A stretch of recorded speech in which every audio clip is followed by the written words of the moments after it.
is brought to you by Kuku FM. Download the app now.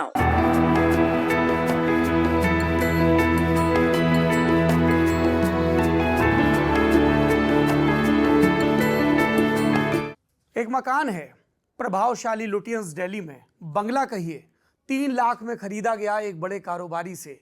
और बंगले के इतिहास की सबसे बड़ी सुर्खी क्या है? यहीं पर वो आखिरी इनकार हुआ था जिसके बाद हिंदुस्तान और पाकिस्तान का विभाजन तय था, क्योंकि गांधी जी के दूत एक पत्रकार को मोहम्मद अली जिन्ना ने मना कर दिया था। और तब गांधी ने कहा था, जिन्ना पागल हो गए हैं। एक बुजुर्ग हैं जो इस देश में आ गए जब देश बड़ा था नक्शे पर भी और लोगों के यकीन में भी, तब वो उस हिस्से में रहते थे जिसे अब पाकिस्तान कहते हैं। अचानक आना पड़ा। लाखों लोगों की तरह उन्हें भी लगा कि ये एक फौरी फसाद है, एक दौर है जो जल्द बीत जाएगा, पर ऐसा हुआ नहीं। और उन्हें रह रहकर याद आता रहा कि आने से पहले अपने मकान के एक हिस्से में मैंने हीरे जवाहरात गाड़ रखे थे जिनकी कीमत आज की तारीख में ज़्यादा नहीं 200-250 करोड़ रुपए होगी। लेकिन मसला यह है कि मकान अभी तक ज़मींदोज़ नहीं हुआ है और शर्त यह है कि पाकिस्तान की सरकार अगर वहाँ खुदाई करवाए तो उसे कम से कम 100 करोड़ रुपए मुझे भी देने होंगे। लेकिन पाकिस्तान के अधिकारी इसके लिए राज़ी नहीं हैं। बुजुर्ग बीत जाते हैं पर बताते नहीं हैं। एक पत्रकार है जिसे उसके डॉक्टर पड़ोसी तलब करते हैं गुजारिश के साथ कि क्या आप मेरे पिताजी से मिल सकते हैं। पिताजी मिलते हैं, अपने हिस्से की कहानी सुनाते हैं और आते हैं कई पेज। एक इंसान जो देश का प्रधानमंत्री रहा, उसके पिता जो पाकिस्तान में मंत्री हो सकते थे, कुछ ही घंटों के बाद उनकी शपथ होने वाली थी। और बहुत सारे हादसे, बहुत सारी कहानियाँ। एक मेहमान है, एक बड़े से बंगले में घूम रहे हैं, डिनर के लिए बुलाए गए हैं, एक गलियारे से गुजर रहे हैं। एक कमरे में एक बुजुर्ग महिला बैठी है जो लगभग फुसफुसाने के अंदाज में उन्हें बुलाती है, कॉल सा देती है कि मेरे घर वालों को न बताना मैं तुमसे क्या मांगने जा रही हूँ। और फिर मांगती है मिट्टी, और उस मिट्टी की पड़ताल में खुलती है एक कहानी, जवान कहानी, एक नेवी ऑफिसर और एक लड़की की कहानी, एक अंतरधार्मिक विवाह की कहानी। ऐसी बहुत सारी कहानियां हैं जिनसे आप दो चार होते हैं इस नई किताब में। किताब जिसका शीर्षक है scars of 1947, real partition stories. इसे लिखा है राज्यसभा सांसद, कांग्रेस के नेता, पूर्व मंत्री, क्रिकेट प्रशासक और पत्रकार रहे राजीव शुक्ला जी ने। बहुत बहुत स्वागत है आपका किताब वाला में। धन्यवाद सर। 20-25 बार तो आप गए होंगे पाकिस्तान, पत्रकार, सांसद और प्रशासक, क्रिकेट प्रशासक के तौर पर। पहली बार का जाना कैसा था? वो बड़ा एक्साइटिंग रहा होगा। निश्चित रूप से पहली बार मैं गया था जो सार्क समिट थी 88 में, तो राजीव गांधी के साथ गया था और उसमें 7 कंट्रीज़ की ये थी। तो हम कुलदीप नैयर थे और जो पाकिस्तानी मामलों पे एक्सपर्ट थे राजेंद्र सरीन, ये सारे हम लोग पत्रकार थे। तो उसका भी हमने जिक्र किताब में किया है कि हम लोग वहाँ पे गए थे। और वहाँ मुझे पहली बार समझ में आया कि कितना घनघोर पंजाबीवाद है, कितनी पंजाबी एकता है, कि इंडिया का भी पंजाबी को अपना मानते हैं और यहाँ के पंजाबी वहाँ जो पाकिस्तान के जो मुस्लिम पंजाबी हैं उनमें बड़ा भाईचारा। तो पंजाबीवाद कितना हावी है इसके भी मैंने इसमें जिक्र किया है कि वहाँ पे ये मुझे पहली बार वहाँ देखने को मिला कि किस तरह से वहाँ पे। तो वो पहली बार की विज़िट थी सार्क समिट की। और उस समय जो है काफ़ी जगह गए, तक्षशिला भी गए वहाँ पे, जो चाणक्य ने किया था। वहाँ सोनिया गांधी देखने गई थी, तो वो अलग से, तब तो वो प्राइम मिनिस्टर की वाइफ उस नाते गई थी, तो मुझे पता चला कि जाके देखना चाहिए चाणक्य। तो तक्षशिला भी गए और वहाँ ज़्यादातर लोग मुझसे यही कहते थे, हम जैसे बोलते थे, बात करते थे कि आप जनाब लगता कराची से हैं, टैक्सी वाले कहते थे। मैंने कहा नहीं, आपका लहजा उर्दू में आप बोलते हैं ना, तो पंजाबी नहीं बोल रहे थे बातें आप। तो बोले नहीं, मैं तो कानपुर का हूँ, कानपुर के हैं, कराची के नहीं। तो वो जो उर्दू स्पीक, जैसे हम लोग बोलचाल में आधी उर्दू आधी हिंदी है, वो मिली हुई हिंदी जो है ये हिंदुस्तानी ज़बान, वो तो आधी उर्दू और आधी वो है। तो वही समझती थी कराची के कोई मुहाजिर है।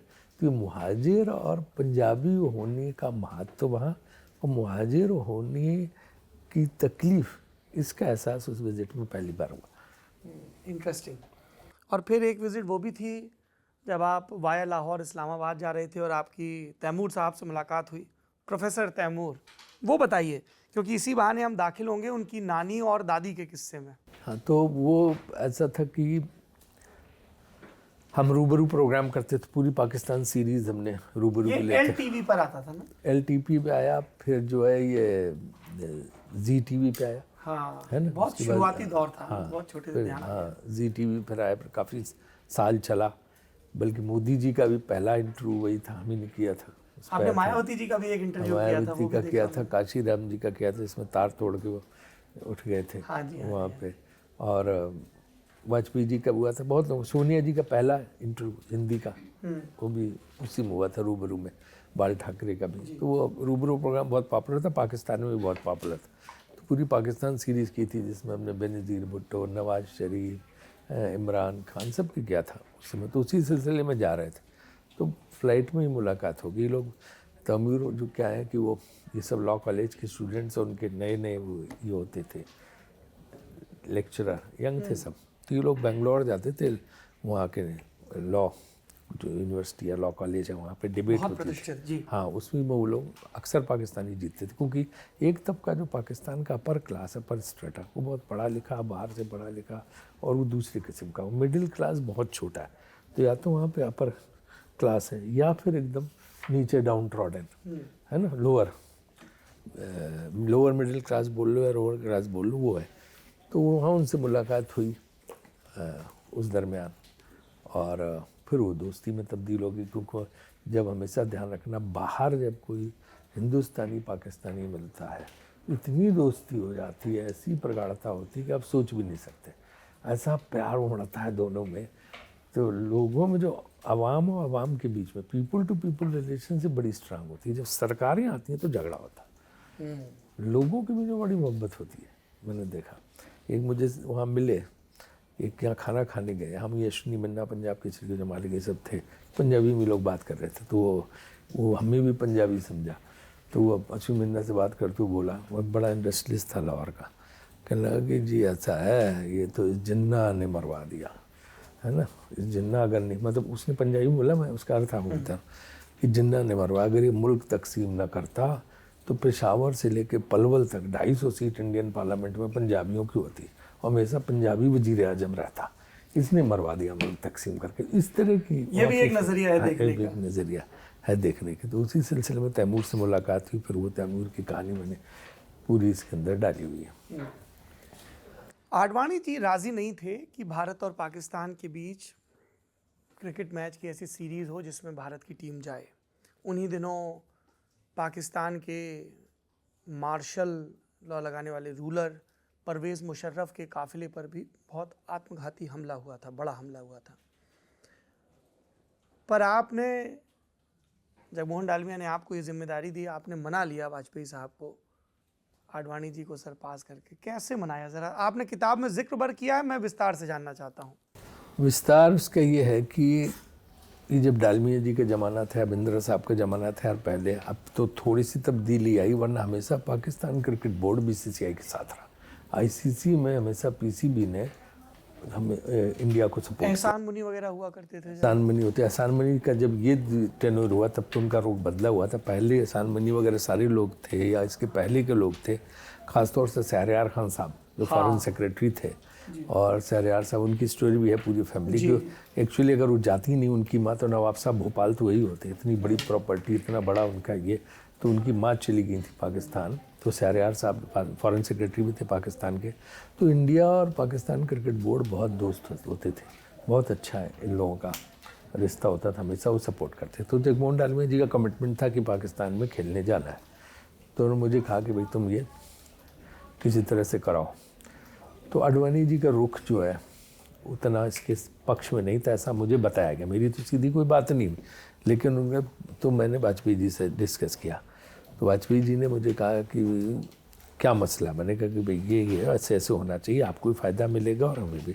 वाजपेयी जी का रुख थोड़ा सा पाकिस्तान से दोस्ती का हमेशा रहता था। उनका था, वो बस भी लेके गए, तो उसमें भी मैं गया था पाकिस्तानी बस विजिट में। उस समय भी हम पत्रकार के रूप में वहाँ थे, और उन्होंने मीनारे पाकिस्तान पे जाके तस्दीक भी की थी पाकिस्तान। जब आप राज्यसभा सांसद तो आप हो गए थे, लेकिन मैं गया था फिर भी, है ना, पत्रकार के रूप में गए जी। तो इंटरव्यू करते थे, तो इसी सिलसिले में वहाँ पे गए हुए। तो एक शौक़ था जाने का, तो उसमें गए हुए थे मैं। तो वहाँ पे ये जिम्मेदारी लगाई। अब वो तो फिर मैंने वाजपेयी जी ने कहा नहीं, तुम करो सीरीज को आगे बढ़ाओ। जेटली जी और ब्रजेश मिश्रा जी ने कैसे मदद की? जेटली बहुत सपोर्टर थे और क्रिकेट बोर्ड में भी रहे, वो वाइस प्रेसिडेंट रहे हमारे साथ, और हम लोग जो है बहुत मिलजुल के चलते थे बीसीसीआई के अंदर, और उनका बड़ा सहयोग रहता था, बहुत कोऑपरेटिव। शहरयार साहब से भी उनकी मित्रता थी पूरे परिवार से वहाँ पे, तो उन्होंने सपोर्ट किया। यशवंत सिन्हा ने सपोर्ट किया, और ये ब्रजेश मिश्रा जी ने भी सपोर्ट किया। तो उसके बाद जो वाजपेयी जी ने कहा परमिशन दिलवा दी इसकी। जब परमिशन इसकी हो गई तो अब मुझे फ़ोन आया, मुझे आज भी याद है, हमारे नामी गिरामी इंडियन प्लेयर्स का, उस समय ऑस्ट्रेलिया में खेल रहे थे तेंदुलकर वगैरह का, कि अरे वहाँ मत ले चलो सर, कहाँ ले जा रहे हो आप, यहाँ तो जो है मुशर्रफ का जो प्रेसिडेंट के ऊपर बम वो और आप बम फेंका जा रहा है उसके कैवलकेड पे, हाँ तो आप क्यों लेके जा रहे हो? मैंने कहा तुम घबराओ मत, तू सारी मैं व्यवस्था करूँगा। मैं इस्लामाबाद गया, मैंने मुशर्रफ साहब से बात की। मुशर्रफ साहब ने मुझे आश्वासन दिया कि मतलब प्रेसिडेंट के बराबर की सिक्योरिटी हम आपकी टीम को दें, और मैं पर्सनली हर स्टेडियम में जाऊंगा, और with folded hand I would request Pakistani crowd to cheer for team India. तो उन्होंने मुझे आश्वासन दिया कि पूरी सुरक्षा दी जाएगी, आप अपने लोगों को कहिए लें। उसको लेके बड़ा एक्साइटमेंट था सीरीज़ को लेके। फिर हमने एक ब्रीफिंग ताज मान सिंह होटल में सारे प्लेयर्स की रखी टीम के जाने से एक दिन पहले। हाँ, इसमें सारे होम मिनिस्ट्री के ऑफिसर्स को बुला के उनको आश्वस्त करने के लिए, और होम मिनिस्ट्री ने एक ऑफिसर भी साथ में दिया टीम के, जो हमेशा उनको साथ वो रहेगा ताकि वहाँ पाकिस्तान टूर में। और फिर भी रिलक्टेंट थे। फिर वाजपेयी जी ने चाय रखी, तो चाय में सबसे उन्होंने कहा कि भाई हौसला जाएगी, और सौरव को बोला कि भाई मैच तो जीत के आना ही, दिल भी जीत के आना। वहाँ से सौरव को बोला वाजपेयी जी ने। तो टीम गई, शुरू में तो लोग हैं ये था, इसका बाद हम वहाँ जीते भी। आपको पता है कराची में क्या हुआ, लाहौर में कितना बढ़िया, जगह जगह मुझे लगता है वो गोल्डन एरा की शुरुआत हुई हिंदुस्तान पाकिस्तान के रिश्तों में उस मैच सीरीज से, जो कहते हैं ना वो थर्ड ट्रैक डिप्लोमेसी क्या बोलते हैं, तो उसमें जो है वो एक नई शुरुआत उस समय हुई। और उसका नतीजा हुआ कि जब हम फिर प्रियंका गांधी ने भी कहा, प्रियंका जी ने, कि हम लोग भी चलेंगे, उनको लेकर कराची गए। अच्छा, ये मैं आपको बीच में रोक रहा हूँ, आपके भीतर का पुराने पत्रकार का फ्लो बोलता है प्रियंका गांधी, फिर आपको ध्यान आता है कि आप राज्यसभा सांसद कांग्रेस पार्टी के हैं, तो उसको करेक्ट करके प्रियंका जी करना पड़ता है।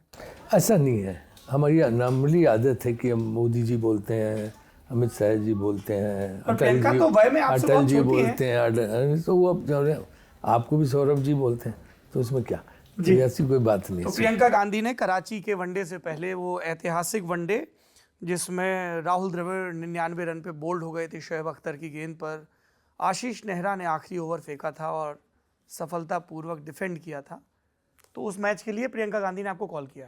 उन्होंने कहा कि हम भी इसके लिए चलते, तो वो राहुल जी और रॉबर्ट, हम सब लोग यहाँ गए। उस दिन पाकिस्तान के प्राइम मिनिस्टर जमाली साहब का मुझे फ़ोन आया कि गांधी फैमिली अगर आ रही है तो मैं उसके लिए हम PIA का जो है बड़ा जहाज़ भेजेंगे, क्योंकि इसमें बिज़नेस क्लास सिर्फ है, फर्स्ट क्लास नहीं है। तो मैंने कहा इसकी कोई ज़रूरत नहीं, लोग तो इस तरह के हैं नहीं। बोले नहीं फिर भी। तो जो उस दिन बॉम्बे और कराची फ्लाइट PIA का बड़ा जहाज़ आया, और स्पेशली जहाज़ का उस दिन था, उन्होंने टाइप ऑफ जहाज़ उस दिन के लिए बदल दिया। तो कराची एयरपोर्ट पे भी लोगों का बड़ा स्वागत हुआ, सिक्योरिटी में पूरे रोड साइड बैरिकेड लगाए उन्होंने। और वो जो लियाकत अली खान साहब का घर होता था कराची में, वो घर जो है अब गेस्ट हाउस में तब्दील कर दिया गया। उसमें प्रेसिडेंट और प्राइम मिनिस्टर रह सकते हैं, सिर्फ वो इन लोगों के लिए गेस्ट हाउस में रुकने के लिए दिया उन लोगों ने। तो वहाँ पे जब मैच चल रहा था तो कमिश्नर आया कि सब अगर पाकिस्तान हार गया तो दंगा हो जाएगा, तो आप लोग गांधी फैमिली यहाँ से पहले से निकल ले। प्रियंका ने मना कर दिया। अरुण जेटली जी भी थे। अरुण जेटली भी थे, उसका फोटो भी उसमें अरुण जेटली थे। वो प्रियंका ने कहा कि आई वोंट गो, मैं तो नहीं रुका। वो जनता के बीच में भी जाके बैठी, सब तरफ ही तरफ, वो और राहुल जी दोनों लोग। इसके बाद जो है वो मैच जीत गए। ताज्जुब ये था कि जब हम लोग रास्ते में आए, खूब स्वागत, सब कुछ, कहीं कुछ नहीं। इसी तरह लाहौर में भी था कि वो वहाँ पे पाकिस्तान हारा है और हमारे होटल के बाहर बैंड बज रहा है इंडिया के सपोर्ट में। ऐसा सोच ही नहीं सकते थे। और इसका तो आपने तमाम किस्से सुने होंगे कि मुफ्त में इंडियन वाले, वो दुकान वाले पैसे नहीं ले रहे हैं, टैक्सी वाले पैसे नहीं, 50 किस्से। हाँ, तो वो I call it a golden era of Indian Pakistan relationship after this cricket series. That's why I mentioned it in the book. जी। किताब में कई ऐसे प्रसंग भी हैं जो सीधे राजनीति से जुड़े हुए भी हैं, जिसमें दो तो प्रधानमंत्रियों का ही जिक्र है अलग अलग चैप्टर में। इंद्र कुमार गुजराल साहब ने आपको क्या कहानियाँ सुनाई थी पार्टीशन की? उनके पिता अवतार नारायण गुजराल का तो आपने खूब जिक्र किया है। अवतार नारायण गुजराल एक बड़े कद्दावर नेता थे, वकील थे, और उस समय झेलम शहर में वकील थे। और ये कृष्णकांत जी जो उपराष्ट्रपति बाद में हुए, उनके पिताजी अचिंतराम जी, हाँ अचिंतराम जी, वो जो है सामने था घर। हाँ, ठीक सामने एक छोटा सा घर था, क्योंकि वो लाला लाजपत राय के उसके लिए काम करते थे, संस्था थी उसके लिए, सब आज़ादी की लड़ाई के लिए काम करते थे। तो बेचारे उनके यहाँ पानी का पाइप नहीं था, तो सामने जो है अवतार नारायण गुजराल के घर से पानी की बाल्टी भर के लेके जाती थी या कपड़े धोने उनकी वाइफ आती थी कृष्णा जी में। वहाँ से उनकी दोनों लोगों की परिवार की मित्रता बढ़ी, और होते होते इतनी मित्रता हुई कि जब लाहौर में दंगे बढ़ गए तो इंद्र कुमार गुजराल तो बॉम्बे थे, वहाँ कराची थे, कराची से शिप से वो इंडिया आ गए अपने, उनको उनकी मदर। लेकिन सतीश गुजराल ने कहा नहीं कुछ नहीं होगा, वो अपना लाहौर में उन्होंने स्टूडियो बनाया था उन्होंने, वो कहा नहीं जाएंगे। एक दिन दंगाइयों ने हमला किया तो भाग के वो अचिंतराम ने जो रिफ्यूजी सेंटर बनाया था धर्मशाला DAV कॉलेज के बगल में, हाँ, तो उसमें जाके वो रुके, 5 किलोमीटर दौड़ते हुए। हाँ वहाँ पे रहे। तो वो एक रिश्ता इतना ज़बरदस्त फिर बन गया कि गुजराल साहब ने उनको फिर बाद में बहुत यहाँ तक उपराष्ट्रपति तक पहुँचाया। तो ये उपराष्ट्रपति तक पहुँचाने में गुजराल साहब का क्या रोल था? गुजराल साहब तो प्राइम मिनिस्टर थे और जनता पार्टी का ही था, तो हर चीज़ जनता दल का ही था, तो उनका काफ़ी जो है अच्छा राजनीतिक प्रभाव था। पहले भी कृष्णकांत जी गवर्नर भी रहे। तो इस तरह से वो गुजराल साहब ने नाम प्रपोज किया था उपराष्ट्रपति के लिए। मुझे लगता है कि गुजराल साहब की मदद से वही उनका पारिवारिक रिश्ता बहुत मजबूत था, तो गुजराल साहब इंस्ट्रूमेंटल थे रवि सिंह की गवर्नमेंट में। और अवतार नारायण गुजराल तो वो और राजा गजनफर अली, वो जिन्ना के बड़े दोस्त थे। अवतार नारायण गुजराल भी गजनफर अली, तो जिन्ना तो रावलपिंडी से ये भी MP हो गए थे गुजराल साहब भी, और राजा गजनफर जी वो डिवीज़न होते थे रावलपिंडी, बहुत बड़ा रावलपिंडी डिस्ट्रिक्ट होता था। तो ये लोग शपथ लेने वाले थे नेशनल असेंबली में, और उसके बाद जिन्ना उनको मिनिस्टर बनवाने वाले थे अवतार नारायण गुजराल। तभी नेहरू को फ़ोन किया कि भाई दंगे बहुत बढ़ गए, तुम लाहौर पहुँचो, मैं पहुँच रहा हूँ। तो नेहरू और लेडी माउंटबेटन दोनों लाहौर पहुँचे, और वहाँ इन लोगों से कहा कि भाई तुम जो है पूरा लोगों को लगो इधर से उधर पहुँचाने में, जो फंसे हुए लोग हैं वहाँ पे। तो उस काम में लग गए। फिर नेहरू उनको कहा कि तुम इंडिया आ जाओ, वहाँ की मेंबरशिप बनते हो, तुम्हें इंडियन पार्लियामेंट में मेंबरशिप देते हैं, क्योंकि ट्रांसफरेबल थी उस समय हुआ।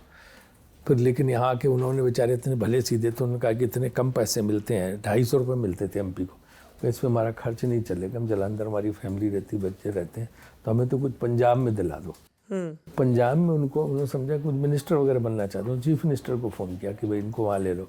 वो जाके वो भी नहीं, मैं एक जो है जुडिशल ट्रिब्यूनल था, लेबर ट्रिब्यूनल, उसमें 3000 रुपये तनख्वाह थी। इस चक्कर में अवतार नारायण गुजराल जलंधर रह गए और उस ट्रिब्यूनल के वो चेयरमैन बन गए, वरना वो मेंबर ऑफ पार्लियामेंट और मिनिस्टर होते। लेकिन वक्त तो ये होता है कि देता तो ही, इन्होंने ये इंद्र गुजराल, उनके भाई सतीश गुजराल, इन्होंने सैकड़ों लोगों के दर से उधर पहुँचाया। वहाँ से ट्रक लेके चलते थे, उधर से हिंदू और सिखों को लेके इधर पहुँचाते थे, इधर से जो मुस्लिम फंसे हुए थे अमृतसर जलंधर के, उनको वहाँ लेके जाते थे, और रास्ते में लाशें सड़क पर बिछ हुई तो बताते थे। तो इन सब के बावजूद भी उन्होंने सब काम किया। देखो बेटा फिर प्राइम मिनिस्टर बना मुल्क का। एक बेटा और है डॉक्टर अरुण कुमार, वो तो अभी हैं रानी कुमार एम्स में, अरुण कुमार गाजियाबाद में प्रैक्टिस करते थे। उनके पिताजी की कहानी मुझे बड़ी रोचक लगी, रामलाल कुमार जी की बाबूजी। वो आप खेलगांव में रहते थे? मैं खेलगांव में रहता था, शेड विलेज में, और रानी कुमार चूँकि वहाँ थी प्रोफेसर एम्स में, तो उनको वहाँ उनको भी घर मिला हुआ था, और वहाँ फ्लैट भी है ना, ऊपर 5 मंजिल था। तो डॉक्टर कुमार से दोस्ती थी और रानी कुमार से। तो एक दिन का फ़ोन है कि भाई वो बाबूजी आपसे मिलना चाहते हैं, आप पाकिस्तान बहुत जानते हो, कुछ बात करना चाहते हो। क्या बात करनी? वो तो वही बताएंगे, हमें तो बता नहीं रहे। तो मैंने कहा ठीक है। तो एक दिन का फ़ोन आया कि वो बाबूजी बुला रहे हैं, मैं उनके घर मिलने गया। 4 मंजिल चढ़ के कोई 80 साल का आदमी बैठा होगा, 80-82 साल का, उनके फादर। तो उन्होंने तब बुलाया जब बाप बेटा और कोई घर में नहीं था। उन्होंने कहा जी तुम वहाँ जानते हो, तुम्हें सुना आप सब जानते हैं वहाँ बड़े बड़े लोग पाकिस्तान के बन गए। जी बताइए। कहने कि ऐसा है कि हमें बीच में ना, और किसी से मत कहना, हमारे तुम्हारे बीच में कि ये पता लगाओ कि इस इलाके में सब घर गिर गए हैं या अभी भी चिड़े वाली गली में। हाँ चिड़े वाली गली में, हाँ, या अभी भी जो वहाँ घर वैसे ही है। तो मैंने कहा नहीं, फिर कहने तो मैंने कहा नहीं अब बताओ, तब तो मकसद तो मैं बताऊँ। तो उन्होंने कहा कि मैं बेटा उस समय 5,000 रुपये रोज़ की मेरे किराए की आमदनी थी और बहुत हमारे पास पैसा था वहाँ जब वहाँ से, और वो उस ज़माने में 5,000 रोज़ की आमदनी। हाँ उनकी तम अनारकली में तमाम दुकानें, तमाम ये अनारकली लाहौर का बहुत मशहूर बाज़ार है। हाँ, और उनकी तमाम दुकानें, तमाम प्लाट, उस कह रहे थे मैंने मॉडल टाउन में हाँ वहाँ छोड़ने के पहले मॉडल टाउन जो जहाँ नवाज शरीफ भी रहते थे उससे मशहूर वहाँ की पास लोकेलिटी थी, तो वहाँ सब उनके प्लाट उन्होंने ख़रीदे थे, घर था। तो कहने वो मुझे जो है वहाँ अचानक जब दंगे बढ़े तो मेरे नाई ने आके बताया कि मोहल्ले के लड़के आप पे भी हमला करने के चक्कर में, तो बाबूजी आप हाँ 15-20 दिन के लिए आप बाहर चले जाओ। तो वृंदावन चले आए फैमिली को ले, थोड़े पैसे लेके गए। वहाँ पार्टीशन हो गया और हो गया कि हम वहाँ नहीं जा सकते। मैं किसी तरह से छुपा के गया वहाँ पे, और वहाँ जब मैंने जाके रात में शाम को बेस बदल के गया किस तरह तौलिया वौलिया से मुँह ढक के जल्दी जल्दी जितना पैसा हो सकता हमने समेटा, जितना ऊपर था जेवर पैसा एक ट्रंक में रखा, सारा जेवर पैसा, और जो है एक में कपड़े अपड़े। तो मेरे सगे बहनोई जो थे वो भी जा रहे थे इंडिया, लेकिन उनका ट्रक तो पैसे वाला ट्रक, पैसा जेवर का ट्रक उनको रखवाता कि मुझे तो ट्रेन से हाँ क्योंकि सेफ पहुँच जाए, वरना कुछ छीन ले ट्रेन वगैरह में। ये दूसरी की जब यहाँ पे आए 2-3 बार लेने को तो उन्होंने मना कर दिया कि हमने तो वहीं छोड़ दिया था क्योंकि हमारे पास सामान ज़्यादा था, तो उस ट्रंक को वहीं छोड़ा है। तो लेकिन उनको ये था कि हमारा ये उन्होंने रख लिया क्योंकि उसके अंदर सब जेवर पैसा सब, उसका उन्हें ज़िंदगी भर गम रहा उस चीज़ का। एनीवे तो हमने कहा था अच्छा फिर क्या, अब किस लिए आप चाहते हो क्या करना। ये है बात जो किसी को मैंने नहीं बताई कि उस घर में दीवार बहुत मोटी है और उसके नीचे खजाना हमारा गड़ा हुआ है। और ये बात मुझे सोचो कि उन्होंने आज 10 साल हो गए बताए हुए, 10 साल बताए हो गए ये बात मुझे, तब उन्होंने 200-250 करोड़ का बताया था मुझे कि हीरे और ये सामान और ये एक चीज़ उन्होंने बताई जो मैं किताब में नहीं लिखा था। उन्होंने कहा तो उसमें एक सांप भी रहता उस जेवर वगैरह उसमें जो ये जो उनके हीरे जवाहरात गड़े हाँ वो दीवार के हाँ, लेकिन कह रहे थे कि जब तक पूरा घर नहीं गिराया जाएगा तब तक बेटाओं को निकाल नहीं सकता। इस तरह से मैंने उसको किया, उसको प्रति वो मेन दीवार है। हाँ मेन दीवार, और हाँ और किसी को आइडिया नहीं लगता पुराने। तो अगर वो घर गिराना हो तो उन्होंने गाड़ा कैसे फिर? उन्होंने पहले गाड़ा होगा फिर दीवार बनवाई होगी। हाँ वो तो खुद उनकी तो तमाम प्लॉट ये सब थे, बिल्डर थे वहाँ के। उस जमाने में कौन बिल्डर होता, बहुत कम रेयर कम लोग होते थे, तो वो थे तो उन्हें तो सारा ये था आइडिया। ऐसे करके उन्होंने उन दोनों तो लोग पैसा गाड़ देते थे। कोई बैंक वैंक में तो विश्वास नहीं करते, बैंक तो फट हो जाती थी प्राइवेट बैंक। तो वो जो है उन्होंने कल उसमें इस समय भी कीमत जो है 250 करोड़ से कम की नहीं होगी। तो अगर बात कर लो आपकी जान पहचान है तो आधा हमें दे दो, आधा वो रख ले जिसके कब्जे में मकान है वहाँ पे। तो मैंने कहा पता नहीं दूंगा, पता देंगे तो फिर वो खोद लेगा, फिर हमें नहीं, पहले ये डील कर लो, बात कर लो, अगर ये हो जाए। तो मैं जो है अपने वहाँ के जो पंजाब के चीफ सेक्रेटरी पाकिस्तान पर, वहाँ तो पाकिस्तान सूबे जो चीफ सेक्रेटरी होता है बहुत पंजाब का पावरफुल आदमी होता है। तो मैंने उनके बेटे से बात की, मेरा दोस्त था यावर में, तो मैंने यावर से कहा कि इस इलाके को देख के आओ कि क्या है, यहाँ सब नए घर बन गए हैं वो पुराने सा। यावर का दूसरे दिन मुझे फ़ोन आया कि अरे कहाँ फंसा दिया, मेरी तो मर्सिडीज हुआ नहीं घुस पाई। उनकी क्यों, कहने वहाँ तो इतना कंजस्टेड है कि पूछो मत, तो सब चूड़े मतलब उस तरह के लोग जो डाउन ट्रॉडन लोग रहते हैं, गरीब लोग बहुत, वहाँ किसी ने कोई घर गिराया नहीं कि वैसे सब घर हैं। उनके पास इतने पैसे भी नहीं है कि वो जो है घर को मरम्मत भी कर सकें। तो इसलिए वो कहाँ वहाँ फंसा रहे हो, तो वैसे ही सब है। बोलो बताओ आप किस लिए मुझे भेजा। मैंने कहा ठीक है बाद में बताएंगे। तो फिर उनको जाके उन्होंने बताया तो उनका और आशा बंध गई कि अब तो हो सकता है। फिर जब उन्होंने बताया कि ऐसे तो मैंने पूछा तो उन्होंने कहा कि ऐसे वो हो ही नहीं सकता, तुरंत जो है एनिमी प्रॉपर्टी एक्ट में सारी जब्त हो जाएगी वो।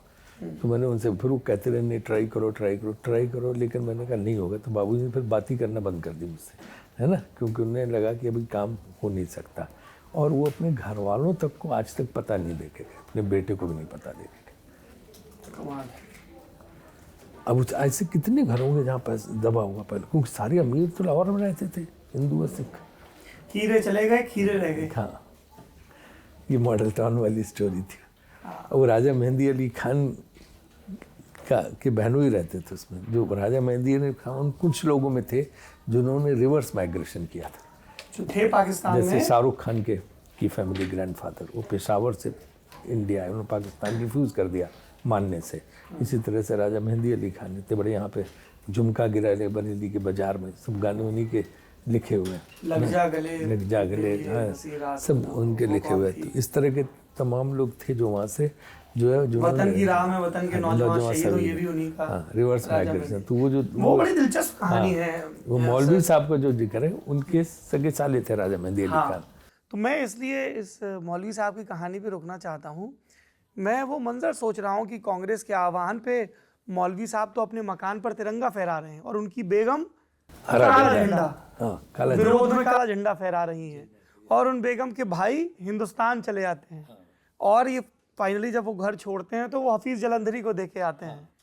क्या है वो? और हफीज जलंधरी उनकी जो अगली कहानी उसमें है डॉक्टर तलवार की, एम्स के दिनों प्राण तलवार, वो वेश बदल के मौलाना का मुस्लिम रखते थे, और फिर दिन में मुल्ला बन के जाके लोगों को निकाल के हिंदू सिखों को ट्रक में बिठा के भिजवाते थे यहाँ, और हफीज साहब मदद करते थे, हफीज जलंधरी साहब। तो ये जो मिक्स था, जो पार्टीशन था, ये कह देना कि हिंदू मुसलमान की लड़ाई थी, हिंदू से क्या मुसलमान की लड़ाई थी, सबने सबकी मदद की। जैसे मनमोहन सिंह के ग्रैंडफादर, उनको मारा मुस्लिम लड़कों ने जब वो मीटिंग हुई, लेकिन उनकी दादी को, ग्रैंड मदर को बचाया भी मुस्लिम परिवार ने, जिन्होंने अपने यहाँ सेव करके रखे और फिर उसके उनके चाचा को सुपुर्द किया। इसमें आप देखिए पार्टीशन का जिक्र कर रहे हैं। वैसे तो बहुत सारे प्रसंग आते हैं, पर जो दो आए कि वो लाहौर में, कि वो मॉडल टाउन की छत से खड़े देख रहे हैं कि दो सिख भाग रहे हैं और पीछे पीछे पगलाई मुस्लिमों की भीड़। और फिर एक अमृतसर का प्रसंग है जिसमें मुस्लिम गर्ल्स स्कूल की लड़कियों की नंगी परेड हो रही है और उसके बाद उनका रेप मर्डर हो रहा है। और फिर वो प्रसंग जिसमें बच्ची अपने घर में छिप जाती है, गुलाम इसाक उस पर कब्जा करता है, शुरू में अपनी बेटी की तरह रखता है, फिर मोहब्बत हो जाती है, फिर भेजना भी पड़ता है, तो पहले सेक्स करता है, वो प्रेग्नेंट हो जाती है। बहुत कई कहानियाँ तो इतनी डिस्टर्बिंग है कि वो, और उसके बाद वो माँ छोड़ देती है बेटी को कि अब ये जो है हमारे लिए अपवित्र हो गई। तो आपने एक कांग्रेस के नेता के हवाले से भी लिखा कि उनकी बुआ मिल गई थी लेकिन दादी ने मना कर दिया। बल कांग्रेस के नेता थे और ये स्टार टीवी में थे, मोरडॉक के खास सबसे ज़्यादा रोहित बलबोरा है ना, पप्पू। तो ये तो उनकी अपनी सगी बुआ का किस्सा है, खुद उनका बताया हुआ कि हमारी दादी रात दिन रोकती थी कि मेरी बेटी वहीं रहेगी, मेरी बेटी वहीं रहेगी। एक दिन ख़त आया वहाँ से कि सब वहाँ पाकिस्तान पुलिस का कि बरामद कर लिया और आप आके ले जाइए। तुम्हारे पिताजी लेने गए तो दादी ने ऐसे हाथ करके रोक लिया कि अब नहीं जाएगी, अब उस घर लायक नहीं रही, पराई लोग। ये ऐसा हुआ है हजारों लड़कियों के साथ कि रिफ्यूज़ कर दिया माँ बाप रिकवरी के बाद, क्योंकि नेहरू जी और जिन्ना ने मिलकर कमीशन बनाया था जो रिकवरी करता था।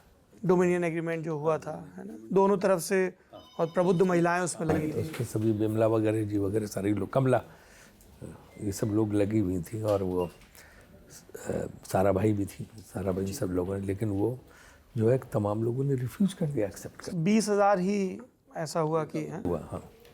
तो वो बहुत ही, और दोनों तरफ की लड़कियों के साथ जाती हुई। जीपी तलवार साहब को पैकेट मिलता है और पैकेट में ब्लेजर होता है, वो भी बहुत मार्मिक कहानी है। कितनी बड़ी हस्ती अभी है जीपी तलवार। हाँ, ये जो है यहाँ और वैसे ही रहते हैं एकदम। कहाँ पे? नेब विला, नेब सराय सैनिक फार्म हाउस में वहाँ रहते हैं। वहाँ लैब भी बना रखी, जो साइंटिस्ट, हाँ अभी भी हो। आप जब उनकी धज का वर्णन कर रहे थे कि अभी भी एकदम चाक चौबंद, 95 अब तो 96 साल के हो गए होंगे, टी शर्ट और पैंट पूरा पहन के पूरा वेल ड्रेस, गिलास बना के बैठते, स्कॉच के शौकीन। पर उनके लिए कितना बड़ा झटका था कि वो जर्मनी की और फ्रांस की अपनी प्रतिष्ठित लैब छोड़कर हिंदुस्तान आए कि साहब एम्स में ज्वाइन करेंगे, और वो नीम के पेड़ पे एक तख्ती टंगी, वही एम्स है। वो वहाँ से छोड़ के आए और जब कहने की जब देखा तो तब सफदरजंग एयरपोर्ट चलता था। तब सफदरजंग एयरपोर्ट था, इसका तो रेलवे लाइन थी, तो पार करके जाना पड़ता था, फाटक था, आगे कुछ ज़्यादा था नहीं। तो अब वो खोजते जाए कहीं एम्स न मिले, तो देखा एक जगह उस पर एक छोटी तख्ती नीम के, वहाँ गए देखा 2 कमरे थे, एक टेबल पड़ी हुई थी कि यहीं एम्स बनना यहीं पे। तो वो तो बिल्कुल, लेकिन उनका सिलेक्शन देखो फिर कैसे हुआ कि हरगोविंद खुराना का रिजेक्ट हो गया, जिनको नोबेल प्राइज जीता। हाँ, और इनका हुआ, ऐसा बोलते हैं। रानी गोली हो गई और गोली रानी, ऐसी बहुत कहानियां हैं। अच्छा, इसमें लता जी की मकबूलियत का भी आपने बड़ा जिक्र किया है। वो कनाडा में थी, मेहंदी हसन साहब की परफॉर्मेंस उन्होंने ये लता जी ने खुद मुझे बताया। अच्छा, बताइए दर्शकों को सर कि जो है मतलब लता जी और नूरजहां का बड़ा अच्छा रिश्ता था, और नूरजहां को बहुत सम्मान देती थी लता जी। फोन पे गाने भी सुनाती थी। हाँ, और 1-2 बार ऐसा हुआ कि वाघा बॉर्डर पे मिलने गई वो, तो वहाँ बॉर्डर सिक्योरिटी फोर्स ने इंतजाम कराया दोनों लोगों के मिलने के। यहाँ से बॉम्बे से खाना लेके जाती थी और वो उधर से लाहौर की खाना ला के दोनों 2-3-4 घंटे मिल बैठ के बात करते थे। तो उनका बड़ा अच्छे, खुद लता जी का बताया हुआ। फिर उन्होंने बताया कि एक बार मैं कनाडा गई थी, तो शाम को कुछ ये था नहीं, तो मेरे जिनके यहाँ मैं रुकी थी, जो मेरे ये थे वहाँ पे होस्ट, उन्होंने मुझे कहा कि मेहंदी हसन का शो हो रहा, तो आप चलेंगे? मैंने चलो, मैं जाके पीछे बैठ गई। उन्होंने देख लिया, फिर उन्होंने रोक दिया अपना गाना और कहा कि इतनी मशहूर शख्सियत, मैं यकीन नहीं कर सकता कि मेरा आज यहाँ पे मेरे प्रोग्राम को सुनने इस दुनिया की इतनी अजीम शख्सियत आई है कि मुझे यकीन ही नहीं हो रहा है कि यहाँ पे बैठे। अब पूरा सन्नाटा हाल में कि लोग कहेंगे कौन कौन कौन है, तो मैं उसके सामने तो गा ही नहीं सकता बिना उसकी इजाज़त के, हैं मेरे मुंह से अल्फाज ही नहीं निकलेंगे। तो फिर वो मेहंदी साहब उठे, जाके उनको पीछे से उठा के स्टेज पे जब लाए तो हंगामा हो गया। Lata Mangeshkar is very popular in Pakistan. आज भी लोग लता मंगेशकर, हर घर में लता मंगेशकर गाने में, तो देख के तो पूरा क्राउड पाकिस्तानी बिल्कुल ये हो गया। फिर कभी उनकी जीते जी वहाँ कॉन्सर्ट नहीं हो पाया? नहीं हो पाया, क्योंकि मैं कॉन्सर्ट कराना चाहता, उसने मुझे कहा था, अप्रोच किया था, तो मुझे कह रहा था कि बस एक ही समस्या है कि पुलिस कंट्रोल नहीं कर सकती घर पर, आर्मी लगानी पड़ेगी लता जी के कॉन्सर्ट के लिए। लता जी के कॉन्सर्ट के लिए इतनी वो पॉपुलर वहाँ थी। उनका वो आदमी 1 लाख अंदर होगा, 2 लाख बाहर होगा। कमाल है। मनमोहन सिंह जी की कहानी का आपने जिक्र किया है, उस पर आएंगे, पर उससे पहले मैं चाहता हूं कि आप थोड़ा सा चंपा तिवारी जी की कहानी बताएं। शाहरुख खान की पत्नी की नानी। हाँ, राइट। हाँ, वो अभी पिछले साल मरी हैं, यहीं रहती थी पंचशील में यहाँ पे। तो when she died she was 99 साल की थी जब वो मरी। वो थी लैलपुर से, अब जो फैसलाबाद होता है, तो वहाँ के जमींदार थे ठाकर सिंह, उनकी डॉटर थी वो। तो जब मैं जाऊँ तो हमेशा मुझसे कहें, अरे पुत्र एक बार लायलपुर ले चल, अरे पुत्र एक बार लायलपुर ले चल, तुम बहुत लोगों को जानते हो, हाँ तुम जाते रहते हो। तो उनके घर वालों से बात की कि इनका वीज़ा करा के हम वहाँ सब इंतजाम करा देंगे आराम से।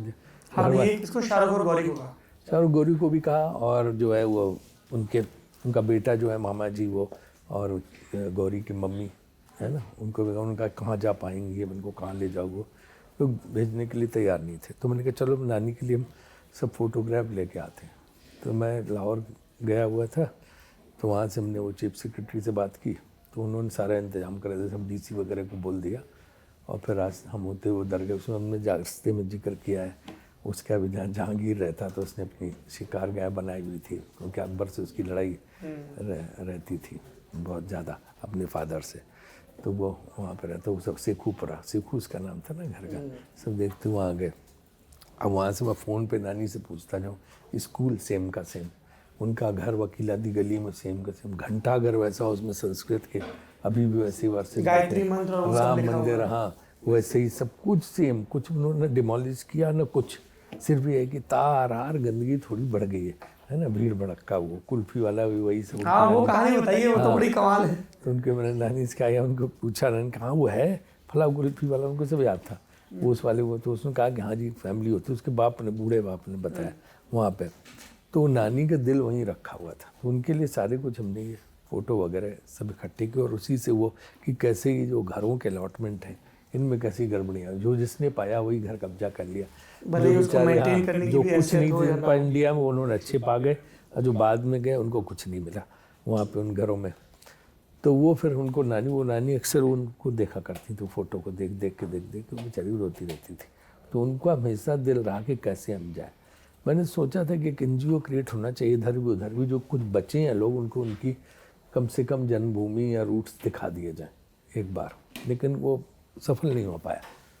उधर से कोई तैयार नहीं हुआ। पहले एक कशमाला तारिक MP थी, वो तैयार थी, पर बनाई नहीं, तो हो नहीं पाया। लेकिन अभी भी उसकी ज़रूरत है। तमाम लोग अभी ऐसे हैं जो बहुत कम बच्चे हैं, लेकिन हाँ कम उनकी बच्चे हैं, खुशी आप सोचिए अगर वो हाँ वहाँ जाना चाहिए। या जिन्होंने किससे सुनो तो भी जाके देखना चाहते हैं ना कि मेरे फादर वहाँ पैदा हुए थे, वो भी तो है ना। बहुत कुछ देखिए, हम सब लोग जो कानपुर वाले इधर, हम लोगों को दर्द नहीं है पार्टीशन का, हम पे क्योंकि बीती हम बीती नहीं। हमने कभी बंगाल सफ़र और नहीं- पंजाब बंगाल और पंजाब ने बहुत झेला है इसको, बहुत सफ़र किया, बहुत लोग खोए हैं, इसलिए उनको इसका अंदाज़ा है कि कितनी मुश्किल चीज़। मेरा तो कोई लेना देना नहीं काम, लेकिन ये सब सुन के देख के मुझे अजीबो गरीब एक मतलब वो हुई फीलिंग कि कैसे मतलब इतनी सहानुभूति या क्या क्या कहा जाए उसको जो है शब्दों में, कि मैंने इस सब पर रिसर्च करके लिखा। और उसमें जो सबसे इम्पॉर्टेंट चीज़ है वो ये है कि क्या जिन्ना ने जो पाकिस्तान सोचा था वो क्या वो बना, उसका सपना पूरा हुआ क्या? नहीं, जिन्ना के अरमानों का पाकिस्तान नहीं बन पाया। जिन्ना ने तो बिल्कुल एक सेकुलर पाकिस्तान सोचा था। अगर आप भी जाएं, आप लाहौर का जो मीनार पाकिस्तान पूरा रेजोल्यूशन खुदा हुआ है, इसमें साफ साफ लिखा है, वो रेजोल्यूशन मैंने कोट किया किताब में जी, कि जो है equal rights to all, property right, practising religion, अपना अपने धर्म का पालन, धार्मिक स्थल, संपत्ति, सब पे कहीं सिर्फ कोई ट्रांसफ़र ऑफ पॉपुलेशन नहीं, सब जैसे हैं वैसे रहेंगे। वहाँ यहाँ एक वो सरकार रहेगी जिसमें हिंदू डोमिनेंस होगा, वहाँ वो सरकार रहेगी जिसमें मुस्लिम डोमिनेंस, सिर्फ इतनी जिन्ना ने सोचा था। लेकिन ये जो दंगे भड़के और ख़ास तौर से जो ये उधर से ये आए आपके पठान लोग, उन लोगों ने जो हमले शुरू किए, उसके बाद से चीज़ें हाथ से निकल रोका गई। नहीं गया प्रभावी ढंग से। नहीं, उतनी ब्रिटिश सरकार थी, ब्रिटिश आर्मी थी सब, उसने उतने इफेक्टिवली काम नहीं किया, और फोर्सेज भी कम थी, और ज़्यादा कत्लेआम इतना हो गया कि मजबूर हो गए लोग भागने को। पार्टीशन का हम लोग जिक्र कर रहे हैं सर, फिरोजपुर हिंदुस्तान के हिस्से में आया, जबकि नक्शा कुछ और बना था। वो भी बड़ी रोचक कहानी है। देखिए, ये मैंने जो वहाँ से सारे मैंने उठाए वहाँ पाकिस्तान से आर्काइव से और सब जगह, उसमें ये चीज़ आई कि जो जफ़र साहब थे जो जिन्ना के वकील थे, जफ़रुल्लाह बाउंड्री कमीशन में, तो उन्होंने ये सारी चीज़ लिखी है कि कैसे हम लोग पूरी तरह आश्वस्त थे कि रेड क्लिफ हमें जो है, जो बाउंड्री कमीशन का चेयरमैन था, दो लोग दोनों तरफ से थे, कि कैसे बिल्कुल हमें फिरोजपुर मिलेगा, बिल्कुल पक्का था, गुरदासपुर मिलेगा, कांगड़ा तहसील मिलेगी, नकोदर वाला हिस्सा, कांगड़ा, और जो है यहाँ का अमृतसर के 2 सब डिवीज़न, हाँ कुछ हिस्से मिले। फिरोजपुर, चूँकि फिरोजपुर में सतलुज का कैनाल हेड था, तो उससे जैसलमेर और आपके बीकानेर के महाराजा भी तैयार हो गए थे जिन्ना के साथ जाने के, ताकि उनकी इरिगेशन का प्रॉब्लम ना हो।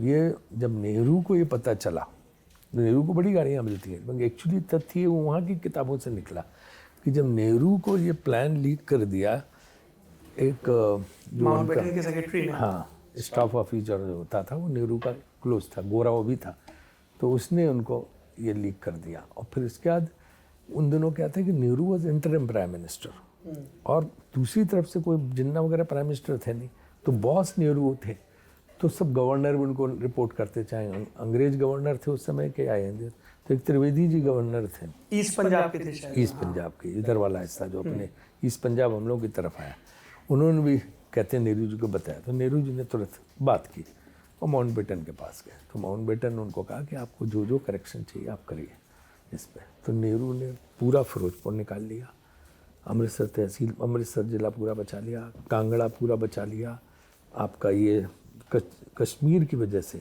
उन्होंने गुरदासपुर लिया, वरना कश्मीर जाने का कोई होशियारपुर वाला रास्ता रहता। इसका तो उन्होंने ओशन ब्लॉक किया नेहरू ने, समुद्री रास्ते, आप अगर ये जब हुआ है न्यूयॉर्क में हमला, तो आप उसके बाद जब अमेरिका ने हमला किया है अफ़गानिस्तान पे, तो इंडिया को कोई कॉन्फिडेंस मिला? इस चीज़ को कोई नहीं समझ पाया कि इंडिया के साथ दोस्ती, वरना पाकिस्तान से सीधे डील करते और कोई बात नहीं थी। इंडिया को क्योंकि नेहरू उस समय पूरा ओशन रूट ब्लॉक करके गए थे समंदर का।